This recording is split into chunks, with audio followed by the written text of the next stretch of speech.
Hello and welcome back to Styler Off the Books, the podcast where we turn off the filters from the hair and beauty industry. Today I'm joined by Nicole from Dolce Aesthetics, and we are defying the stigmas around aesthetics in general. Nicole is changing lives through the work she does with Tyneside Surgical Services, and I can't wait to share those stories with you today. It's time to sign out of the salon and listen in, and as always, keep this to yourself because it's time to go off the books. Nicole. Yes. Welcome to the podcast. We've made it. Okay. Here today. And I am really excited to talk to you about the story behind Dolce Aesthetics. But what I really think our listeners are going to be fascinated with is the work today that you're doing with Tyneside Surgical Services, because that is not just aesthetics. It's changing lives, and I've heard through the grapevine how you're doing that, and I want to really dig into it. But let's start right at the very beginning, and I'd love to know, how was it that you got into aesthetics? So for me, I think it was just a natural progression. So I'd started in nursing when I was really, really young. I was 17. Wow. Nursing's the only job that I've ever done. I wish I'd done other things. I find it really fascinating when other people tell us what jobs they've done previously, and I'm like, I've only ever just been a nurse. But it was a progression in my career. But before nursing, I was really big in art. Like, I loved art. I was actually doing art A-level. Oh. Yeah, I loved it. But I think with time, nursing was more a balanced job. It was a regular income, all that kind of thing. And all my family are nurses. So it was just a natural thing. One of them. I was always going to probably end up being a nurse. I started my training, and then I had my little boy. And at the time I was working between like A&E, hospice work, like really emotionally very demanding, high, like a lot of hours. With time, I found that job really difficult when he was that little. So I didn't really think aesthetics was going to be for me, but I think it is artistry in a way. Like, it makes sense because you've got to have a steady hand. And you've got to have like an eye for it. So if somebody's, say, asymmetric or they're not imbalanced, add harmony to the face, obviously that's where your injectables come in. So it kind of just progressed with time. So I think it was just before COVID, really. Do you remember who it was who sort of introduced the idea of aesthetics to you, and that that's something you can train in, have a career in? Well, I think at the time I was looking to do something different, but stay within the same background. Like, I've trained for so many years, I would never want my nursing to just lapse. Yeah. So I don't actually know what it was, or there was a pivotal time, but I know that I wanted to do something different, and it just suits me. Like, it couldn't be a better fit of a job for me, and I absolutely love it. Yeah. So, and you set up Dolce Aesthetics, and am I right in thinking that as a business, it started in your home? Yeah, I was working from home, and again, it was just more for family situation. Like, I was able to be at home for my son, and I could work from and do my hours and all that kind of thing. So I think it worked around me and suited like my lifestyle. But obviously working from home has its limitations too. Absolutely. And I think you are one of these people who, post-COVID, speaking to you over the years, you've really hit that limitation, and you have branched out massively beyond working from home. And I really respect and have spoken to a lot of businesses who have their studio in their back garden, and that's what they do. But you have really put yourself out there in the Northeast, and you are working all over the place. Aren't you? But what do you feel the benefits are of branching beyond home? I think obviously you've got to be visible. I think that's really important. I think for me, there's only so much you can do at home. And I think I wanted to be in an environment that goes hand in hand with what I'm already doing. So I think the hospital for me was a no-brainer. Like, it's an independent, it's NHS, so it's still obviously all my values and things like that. But I think for me, it's not just about private practice. It has a mix of both, and that's what I really liked about the place. at the time I was told I would never get aesthetics in that building. And we're talking about Tyneside Surgical Yeah, Services here. yeah. Yeah. And I was just doing bank work from there. I had never really thought this is where I'm going to work, but obviously it goes hand in hand with what we already do. So it complements our service so well. So I was only doing bank shifts in there just when my other business was more quiet. So I was still nursing. And I think that's the hard thing about our job. You've got to have that balance still. It's when do you break fully into full-time work? Yeah. Or are you nursing? Yeah. And it just fell into place. Okay, really. so it evolved through you going back into the hospital space and doing. Well, I think both. COVID made us do that anyway. Yeah. I've never nursed so much. Yeah. Yeah. Literally in my life. Yeah. So I think going back into nursing, it's always a safe space for you because you've always got that regular like income. You've always got that to fall back on, and that's why I'm really lucky in that job that if things are quiet, which always happens with anything self-employed, you don't always have that safety net of regular income. So that was my answer to that, was nursing. Yeah, that's really interesting that you've said that about the regular income, and as someone who's self-employed, you have to always be balancing that. That is an obvious challenge, I would say, for people in the industry, and a lot of people experience it. What would you say a challenge is that nobody necessarily sees until they are having to manage themselves?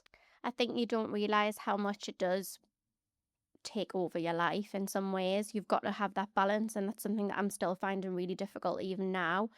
You've got to live and breathe your job. If you're self-employed, you've got to really love it. You've got to want to do it. You've got to want to succeed, and there will be times where it doesn't always go your way, or there's things that possibly, is a barrier, and you've just got to, if you really want it, you'll do it. So yeah, it's lies within passion, right? Yeah, for sure. And I think it's not for the faint-hearted. You've got to grow a little bit of a thick skin too. And that's really something that I found really difficult. From a nursing background, you always want to see the good in things, and you always want to fix things, and sometimes you can't always do that. And it's not predictable when you're self-employed. Sometimes that's really hard going. Yeah. But I have seen, we've been working together for years now. I've been supporting Dolce Aesthetics with your app and the operating system behind your business. How would you say, or what advice would you give to people trying to overcome that challenge of managing their business and what direction that they're going to go? I think it's important to enjoy what you're doing. If you don't enjoy it, it's really pointless, because you've got to always invest in your learning. Like, you need to continuously grow. You need to want to do more for your patients, or want to do more with your skill. So find what you really enjoy, and the rest will just work. Fall into place. Yeah, that's very, very good advice. You have built your business very intentionally. And you also limit how many clients you see in a day. And that's a bold business decision to make. Why did you make it? With the work that I do, it takes a lot of energy sometimes, and it's something that can't be rushed. It has to be set out intentionally with each person. I don't ever want it to run like necessarily an NHS list where one in, one out. I don't want it to be like systematic, because that person is a person and everything's bespoke to them. So sometimes if I'm doing like a really long 90-minute session, I don't want to then have 10 injections back to back, because it's exhausting for not only me, but I don't want that person to feel like they're just a number, because they're not. I think that's, I'm not going to say it's rare, but I think it is rare. Okay, I fair think enough. from a business perspective, they're like, you're crazy. But for me, I never want it to be like that, because I've run it more than a business. In hindsight, that's probably been I'm going to hold my hands up and say I didn't want to insult most of the listeners. But, a lot of people, aesthetics practitioners, it can be nail techs, it can be, lash techs, hair specialists. You obviously, you want to make as much money as you can. Do. But I think in the way the industry is going as well, people are looking for that really personal, customized Yeah. experience and feeling like they're going to be looked after. I would say especially in aesthetics. Like we were having a chat before the podcast today of, you know, me asking about getting treatments done and being a bit apprehensive about that. It's a very personal thing to make that decision to come and have an injectable service, and the space that you're creating for people, it ultimately is more beneficial, right?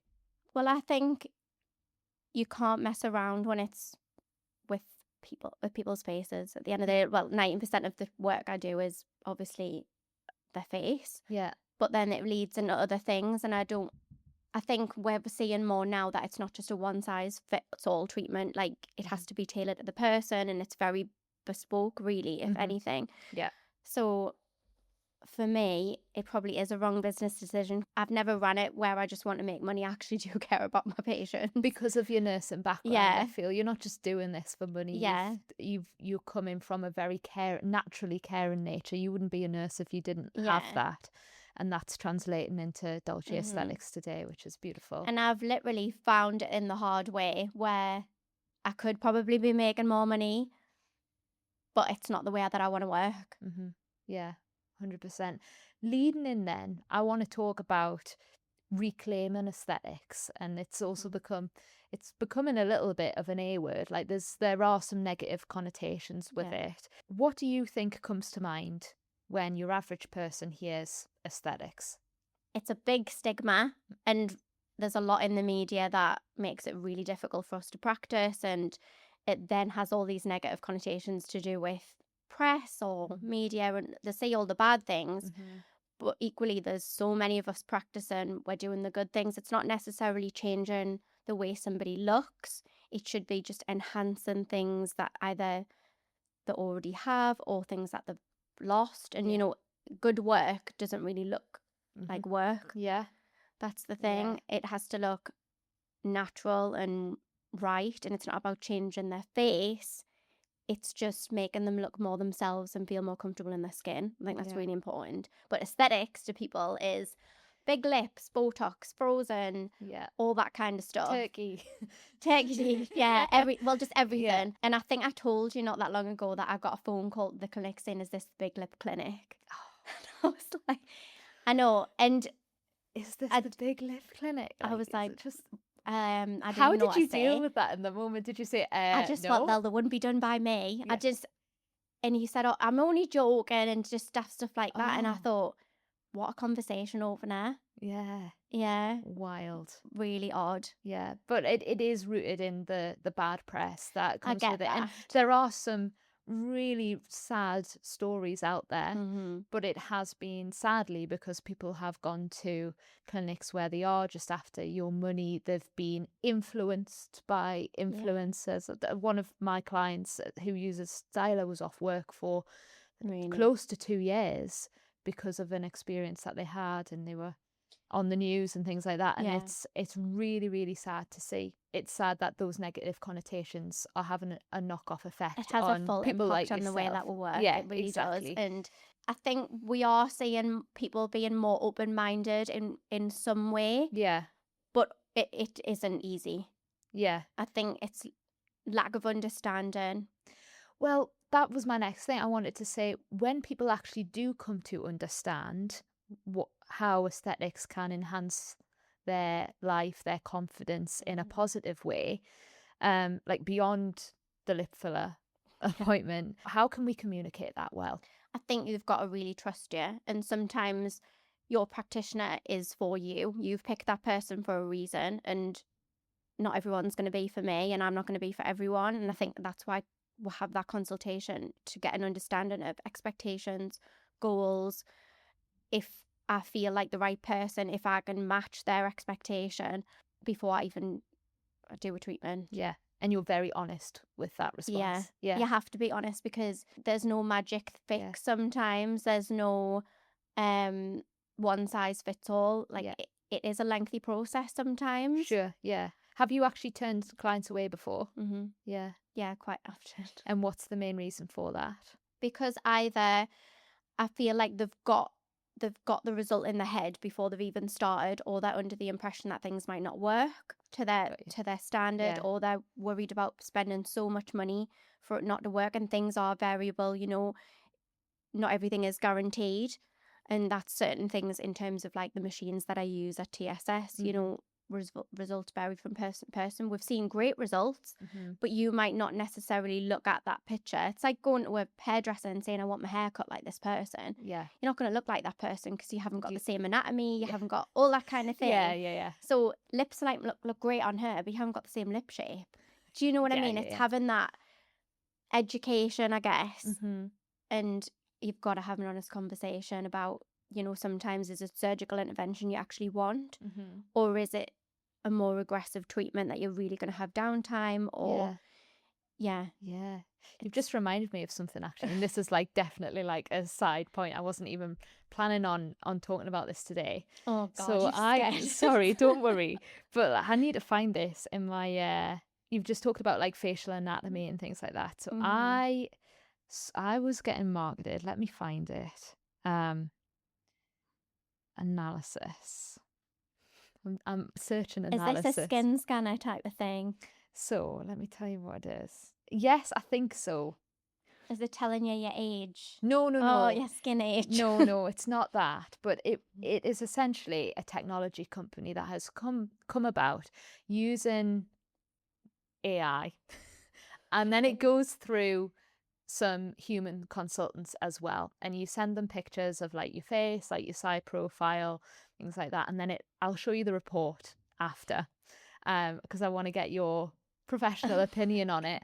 But the report came back and would tell me like within my facial anatomy, like where there was like asymmetries, like, and like what I can do to preventative care, and what I can do within my facial features to I guess achieve a more symmetrical look, or like I had to fill in a questionnaire of what I wanted to achieve. And as I was doing it, I was thinking, this is surely, I've never been for a consultation with an aesthetics practitioner, but it would just be interesting to ask you, and I know I'm asking you a little bit blind because I've not shown you the full analysis, but do you think there is space for more technology within the aesthetic space? I think in terms of, you've always got to be forward thinking, and I'm all about like innovation. Like I love that. I think there's always a space for it, but equally that can be quite dangerous too, because again, it's achieving those results. Is that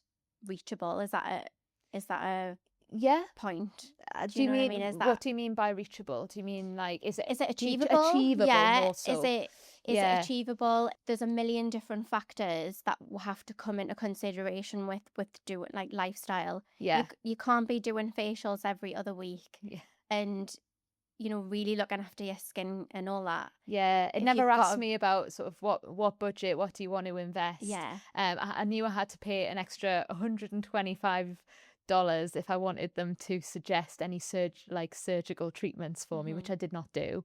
They just sort of came back with recommending facials and things, which even just from our conversation before the podcast, then you've got to know more. Like you've got to know regimes, skin type, know about factors. The person. Like it can be dangerous, but equally, I wouldn't be totally shut off to the idea of having.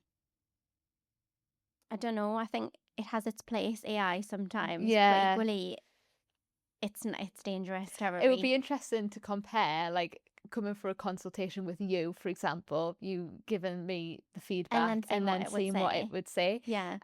Let me actually find the name. But so that's I can the same as Googling in Dr. Google and saying I've got Google, all these symptoms. And actually, this is actually what's wrong with you. You have a cold. Do you know what I mean? But people think, oh my God. And definitely. And it can create an anxiety for no reason. Well, I think that's what it has done in some sense. And I'm not going to lie, I was anxious. The results didn't come back straight away.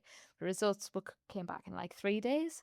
And every day I thought about what those results were going to say, because I think it tells you if you've got more like feminine or masculine features, things like that. And I was nervous for that to come back. And then you've got to consider, like, if you're just taking pictures, how accurate are they, in what lighting, what lighting, all that kind of stuff, Mhm. because your skin looks different every day. Yeah. So it even said on the thing, I had my husband trying to take the photographs, and they were like, well, the picture was kind of like on the conch. So then, they didn't I mean, say on the nobody's conch, but like, symmetrical in general. yeah, Everyone has asymmetry. yeah. But obviously, if it's more obvious to some people, they just like to rectify that. But Yeah.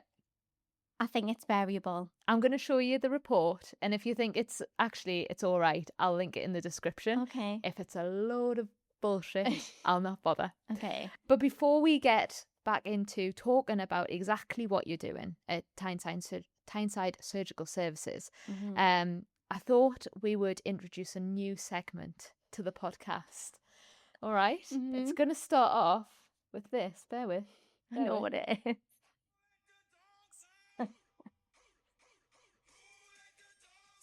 That's actually PTSD. Sorry, is that triggering for you? So, for the listeners, the people watching, this is a new segment called Chair Confessions. Yeah. It's all right, calm. Take a drink. Take a drink. Take a drink. Take a drink. Oh, so this is called Chair Confessions, and I love this. The idea is that our listeners write in or voice note in and anonymously give the confessions from behind the chair. It might be something to do with a client. It might be a big mistake that they've made themselves. But in talking to you, you did give me a very funny story about back in the day when you were starting out. Yeah. Would you like to share and give some context on who let the dogs out? No. We did that together. I told you we were a duo. Right. So it was when I first ever started as well. And obviously, I really find the details are so important to any treatment. And you can't meticulously plan everything that's going to happen. Yep. But the playlist really should be something that's pretty obvious. So at the time, I had a playlist on Amazon or whatever, on Alexa. And I was doing a woman's face who was very upper class. That's the best way to describe upper class. Upper class. Upper class. Yes. Yeah. What made her upper class? Just the fact that I've said class, not class. Class. Just, yeah. Right. Yeah. Lululemon. Just all the vibes. All the vibes. Yeah. The upper class vibes. Upper class vibes. Lovely woman. Obviously won't be returning. But that is because while I was doing the treatment, it was all relaxing, the music was great. And then I can only blame my child for Amazon Alexa Shuffle. Oh, it was your son that put it on. Yeah, well, it definitely wasn't me. Well, it wasn't my choice. It didn't just shuffle, yeah. But who let the dogs out? And you can imagine, really calm, serene environment. Was it a facial? Yeah. Oh. And I've never seen her since. I can imagine. And at the time, I laugh about that now, but I was mortified at the time. What did you just go, Alexa, stop? Like, well, because it's not a it just goes, doesn't it? Yeah, like it's just sudden. It's not there's no build up. So it was just like, I thought, oh my God, you can't even mask that. Like, it's literally the first line. Oh my God. So yeah. Mortifying. Devastating. Well, I'm sorry that was a client lost. I thought with this segment, one client lost. Yeah, I thought with this segment actually we could go upon reading the confessions that I have right here, between ourselves we'll decide if you're gonna block that client or rebook that client. Okay. Right. So we're leaving it to chance. We'll see sort of what time we have. I'm going to give them a shuffle and just ask you to select one of the mystery envelopes and read the story that's inside. And we're having read it out loud. I don't know really what's coming either. Oh, God. Well, I mean, if it's really bad. So someone's wrote this to you? Yes. Okay. Hi, Ashley. So I used to do mobile beauty before I had my own space, and one of my regulars asked me to come and do brow wax for her, and her hen do at this big Airbnb in Manchester. They were having a pamper day and going out in the evening. 8 girls. By the time I arrived, the booze was flowing at 2 p.m. and I'm sat on the setting up in the kitchen on a fold-out massage bed because the bedrooms were too vibey, apparently. Okay, Too just vibey. carry on. Anyway, I'm halfway through doing the bride's brows, wax on the spatula and just about to bring it down, and one of her friends with a full bottle of Prosecco in her hand comes flying across round the corner, trips over the leg of the table. The spatula went flying and landed in the bride's hair. Oh my God. That's so much better than mine. Properly stuck. And tried to spend 40 minutes trying to get the wax out of the bride's hair while the rest of them stood around filming it. I did not charge her. Well, one, that was not her fault. She didn't charge her for it. She didn't, but it wasn't her mistake. But I can imagine she's just so devastated that that's happened. No, I'm trying to think. Did the person doing the wax, this person and that's she's written dropped in, it in her hair. she's dropped it. So she's dropped it in her maybe hair, and then yeah. they've not charged the bride for the service. She absolutely should have charged the bride for the service. That's not her fault. That's something that she's I would dealing wanna with run away absolutely feral hens on. Yeah, you're on doing a hen do. treatment, you need to stay out of the room. Yeah. I mean, at least it wasn't like Botox. Yeah, but I mean, getting wax out of the hair is a little bit. Would you, if that was you, would you go That would back? never happen to me. That would never. We'll just say it. Never happen to me. That'll no. Because you just see the upper class. would I go back to this girl? You Uh-huh. mean if she dropped wax in my hair? I guess so. Yeah. No. Block, Delete, bye. delete by. Yeah. Oh, that's hilarious. I hope this is no one I know. I know. I don't think it is because it was like Manchester based. Oh, that right, one came okay. in. I mean, I'm whoever you are. I'm sorry that happened to you. What sort of time we're at? Have we got time for another one? Yes, I love these. Keep them coming. Right. Shall I read one? Yeah. And I'll do one. Right. Here we go. Oh, okay. Oh, it's quite a short one, this one. I'm kind of like pre-reading it, but I shouldn't, should I? Right. Hi, Ash. I'm writing to find out if any other lash techs have had the same thing. I'm sure other people get clients falling asleep in their lash appointment all the time, but I have this one client who within a few minutes starts to fart. No acknowledgement. No, no, oh God, sorry, just nothing. She's lay there serenely while I'm trying not to laugh and trying not to inhale the smell. Oh no, that's gross. Sometimes she does a little sigh after each one, like a little. Is she asleep? Well, I think so. I mean, come on, you can't be awake and be doing that. I know, but what? Why It's does like- that happen? I started clenching my jaw every time I heard her breathe out. No. At the end, she always says she feels so relaxed. Yeah, babe, I could tell. I mean, I've had people where their watch tells them that they're like totally asleep and relaxed and all that kind of stuff. Like Yeah. that's what you would expect. You've never but had I would never someone expect fart? that. I've had someone be sick. Oh, why was In my that? bin. What happened there? She's just hungover, Oh, and I could tell before. I was like, "Are you okay?" And that was not.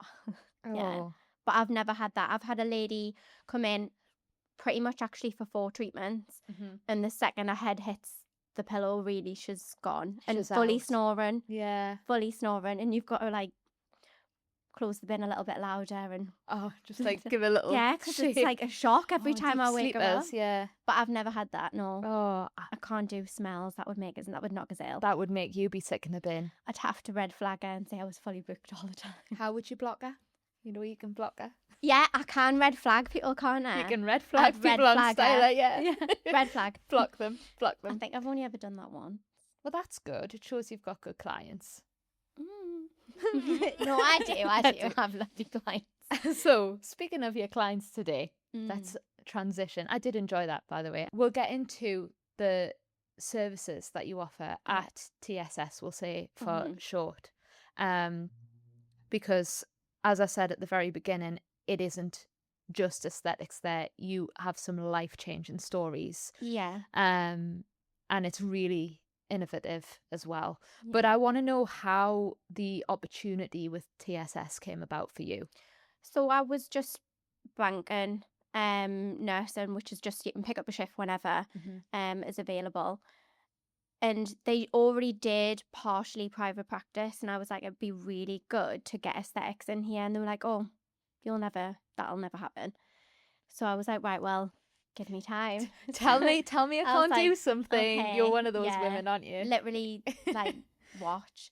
For me, it just complements the service that we already provide. So we've got gynecologists in there, we've got urologists doing, you know, NHS lifts or private practice. And these machines, I think, when I did call it TSS Aesthetics, I wish I'd called it like wellness, because it is health, it is wellness. And like you say before, aesthetics has a very bad connotation towards it. And I think that's off-putting sometimes for people before you've even started. So the machines were basically to help combine what we already offer. Okay. They're just unfortunately too expensive for the NHS to buy.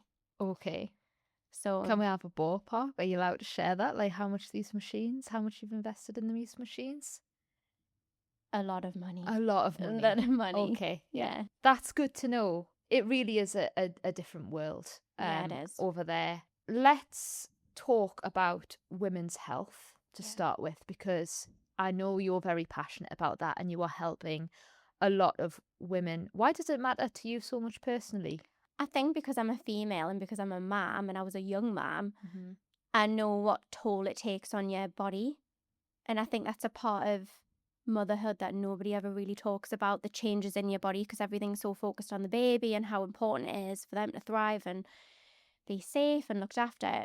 You kind of put yourself on the back burner, and that's with most women put themselves at the bottom of their list.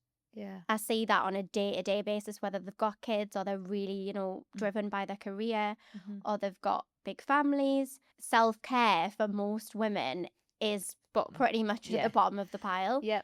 So I find, and you can't pour from like an empty cup, like you have to do things for yourself too. And I'm really, I shouldn't be saying that. I'm probably the worst for it in some ways, but equally, I love a treatment. I love some time to myself. You have an awareness really of the benefits as well, which will help. Yeah. And I think that matters. And when you see the difference in people and it impacts their relationships, things that probably they didn't realize, you know, were so strained, like looking after themselves. And a lot of people, it's their time now. So if their kids are a little bit older, they've got more financial freedom to spend a little bit of money on themselves. Not necessarily that's just a very small group of women, but I think for me, it's a bit of a passion project because I know the results and I want them to feel good. Yeah. So when they come to us with different symptoms or different situations, it's really nice to know that you can help them people. Yeah, that's amazing. Could you possibly share like the common concerns that you have coming through the door for the purposes of the listeners who, you know, might relate to that in some way? I mean, it's so variable from patient to patient. Like everybody has something that they don't like about themselves so that they would improve, or, you know, inevitably some things are, your body is going to change. We are all aging. We all have skin. Yeah. So, you know, I don't see one thing that is more than others. Okay. I think for me, it's more obviously with the chair. It's so life changing for people. Yeah. It has a big impact on their lifestyle and their life once they've had the full course of treatment. Yeah. So for obviously people who are fully incontinent or people who have a pelvic health and pelvic floor weakness, that's completely dramatically changed their life. Tell us more about this chair, because like we have passed at the odd event and you've been speaking about the TSS at the chair, but I've been working myself, and I just say again the name of it and like what are the benefits to it. So it's the Emceller chair.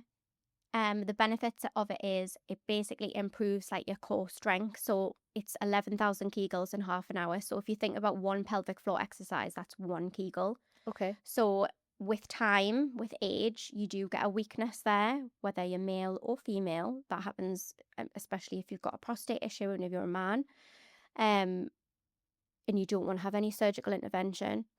You either live in pads or you have the surgery. There's no in between. Yeah. It's the same with women who have had really traumatic childbirth, after like episiotomies, where they have a weakness and they don't have the tone anymore. So it helps their muscle contract. and tighten everything up. So if they are incontinent, whether it's stress incontinence, urgency, frequency, whether they're up and down at the toilet, planning their life around the toilet. I've got some people who won't go on holiday because they don't want to get up in the aisle, do you know, to go on the plane. Yeah. They're planning their route around their metro centre based on the toilets and the nearest toilet, or they've got to go in a second pair of clothes in the office just in case they sneeze or cough or laugh. I have a lot of women who want to be running about after their kids and not having to worry about leaking or running around picking their children up. It's so not it's just spoken about. I was just gonna say, like, what? Yeah. Like this, I've not heard of anything like this. Yeah. I think it's a pride thing for a man, and I think for women, it's something that is just a new normal for us to have to deal with. Yeah. And it's become something that you have to live with or put up with. And it's quite embarrassing for people. So it's not mentioned quite often. Definitely not. Yeah. No, not at all. And especially with men's health as well. We started talking about women's health, but I think even more so with men's health, there's, you know, a stigma around it's massive talking about it. And yeah. I think it's embarrassing. Yeah, for a man. it is. Yeah.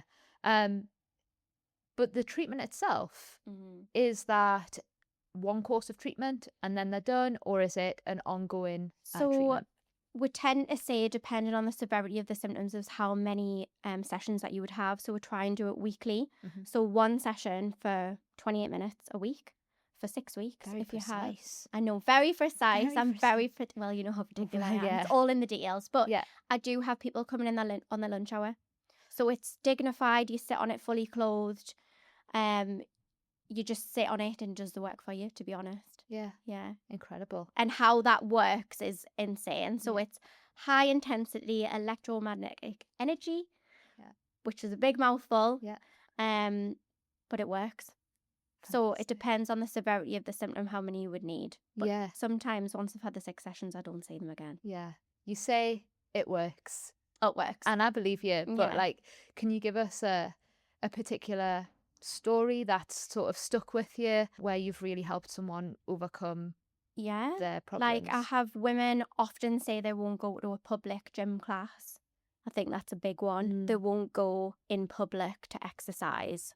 Trampoline parks with their kids are just absolutely out. Just things like that. And I've had men who want to enjoy their retirement, haven't been able to go out golfing or whatever because they're so embarrassed by, if they have a couple of drinks, that they're going to be off the golf course, on the golf course. Like, needn't go. Yeah. And I think if, you know, most women say, I don't want to go on a run and have to go in a bush. I have to find like the nearest toilet. Yeah. So for us, it's just how making the quality of life better and how can you help? Yeah. It's transformational beautiful. for people, really. Yeah. You've actually trained at the Royal College of Gynecologists. Is that right? That's incredible. Yeah. That's amazing. What was that like? Amazing. Yeah? Yeah, it's got like a spiral staircase, a bit like Harry Potter. Oh my goodness.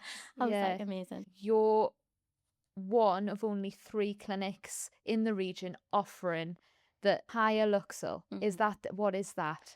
So Hyluxal is basically an injectable. Right. So it's not for an aesthetic purpose. So it's for a medical purpose. So if you're a woman experiencing atrophy or pain or dryness or irritation in the area, obviously with menopause or, you know, other things, there could be other things going on in induced menopause, you can have an injection, one session, and then 4 weeks later we'll review it, and it basically takes that pain away and the dryness. So it boosts. That's life-changing though. Yeah. It's just a hyaluronic acid injection. Wow. It's incredible. So if they're living in pain, it's, you know, going through that does not sound easy, but the long-term effects of that are they said up to us in the course, you either have vaginal dryness or you're going to get it. There was no in between, and I was like, well, I hope I don't suffer with that. But it's like anything, inevitably your body is going to change, things change, you're not the same forever. Yeah. And symptoms happen. I think you've just answered my next question, which was, you know, if you could wish that people knew something about their intimate health, what would that be? Do you think it is just the acceptance of that your body will change, or is there something I think it's deeper than about that? not being embarrassed about things that are very normal but just not spoken about. I think, I don't know if it's a cultural thing, but we don't talk about things. It's frowned upon. And everyone kind of shies away from. The last talk that I did, I literally said everybody in this room has a vagina. Like, it was just, and the shock And on everyone's people's like, faces. oh, it's such a British thing. But like, I was you say the like- word vagina, I and was it's like, just like, but that is true. And yeah, I think when they talk about it and they understand that it's not just about vanity or the way things look or how you're presented, it's an actual medical need. That's the difference, which is why I think it's so important to talk about. yeah, 100%. And you mentioned that access to these treatments is something that you're really passionate about. How do you think we can move forward and make these treatments not just more accessible, but raise awareness around it? I mean, when I first started doing more of the intimate health and wellness services, I looked at price points from the Northeast and I wanted to make it affordable, accessible, but equally you're paying for a service that, you can't put a price tag on. So for me, I've tried to make it middle of the range because they're everywhere down south. And I think abroad, they've been using this ejection off label for 12, 15 years. Really? Yeah, Wow. there was a doctor at the college who taught us. She's from Barcelona, and she's been doing it for years. Yeah. And it's only recently come over here. And that's the thing. I think we're so behind. We've got so much pressure on the NHS. It's so underfunded. And I think really they probably do know that we do need things like that. We need services in place, but we just don't have the money to do it with the amount of people that would probably need that. Yeah. It'd be interesting to see how it pans out over the next And I'd few love years. it to be in the NHS when people ring and they say, is it a self-pay service? It kind of goes against all your morals as a nurse because it should be accessible to everyone. But I think people are willing now to invest in their health, invest in themselves. Their long-term health as well. Yeah. Yeah. And it's something that might not even have symptoms. It's a preventative treatment as well. Yeah, 100%. This has been really, really insightful. And I am sure that there's a listener out there that you've resonated with. If I can help you. Look direct to that camera and say, no, if I can help you, I will. She can help you. I've got one there, right there. God. But I guess we'll finish off by coming back around to you and who you are today, and as a practitioner. If you could go back and whisper that one piece of advice to little Nicole, what would that to myself? To yourself. I find it really hard talking about myself. I could talk about, new practitioners. Yeah. And students and stuff coming in. Well, I guess that is maybe subconsciously a rub off what you wish you knew early on, and what piece of advice, or it's just not even advice, but something you would want to just say to yourself starting out in the industry. I think it's really hard not to compare yourself to other people. So you have to just stay true to yourself, stay in your own lane, and do what feels right for you. You don't have to say yes to everything. So you don't have to do it all. If you're really good at skin, that's you. If you're really good at injectables, if you're good at lip filler, lower face rejuvenation, whatever it is, you can do that. You don't have to be the same as everyone else doing the same thing. Yeah. That's my advice. Yeah. And people need to hear that more often, for sure. This is Off the Books podcast, and I want to know, are your books open right now? As in, can people book in and see you, and how would they do that? So I'm now working from TSS full time. So, and where is that based? Gateshead in the Team Valley. Okay, great. So it's a little independent hospital. So it's Tyneside Surgical Services. So I'm now going to be working both businesses from the building. So it's more seamless service. It's under one roof. Amazing. That's incredible. And for anyone listening who may have some symptoms that we've talked about today, what is the best way for them to get in touch? I am the booking system at the minute. Yeah. So email, phone. Yeah. However, if Yeah. they just, I mean, I have a lot of people walking in at the hospital because the footfall's huge. So Yeah, and we're working together on getting this all united within the Dolce Aesthetics app, which is a process. But download the app. Download the app. Shall I sing I was it? going to look Download the app. That's a personal joke. Yeah. Are you going to do a song for me? I'm not going to do a song for you. Please. But no. I want you to do a Dolce Aesthetics rap. I'll make one up and then I might put it at the start of the episode. Maybe as the intro, you know. I'll do it. That is so funny. I never knew that. It's really brightened my day. I'm really pleased. Yeah, so what's next for you and Dolce Aesthetics and TSS? I just need to continue as I'm going on. It all seems to work out, despite how hard it is at times.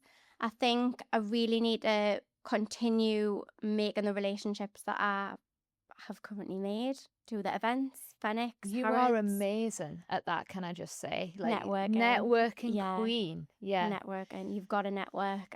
Again, that's something that you've got to realise is part and parcel of the job, because it's all word of mouth pretty much.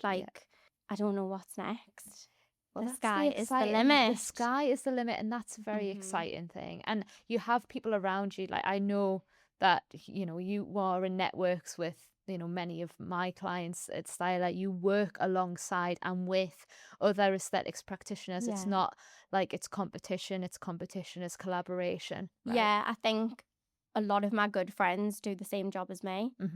Which is really nice, because it's actually a very lonely job sometimes if you're a single practitioner. Yeah. That's why we made the soiree last year, because it was all about people that were self-employed, that don't get a Christmas party, that kind of thing. That was great. The soiree was really we're going to good. have one this year? Yes. Oh, amazing. So that'll be really good. So after the Hair and Beauty Awards, to try and decompress and celebrate their achievements, I think that's something that we'll be looking at. We'll do a soiree. A soiree. I love it. And it just means that the awards is the awards, you know, it doesn't have to be an after party. Yeah.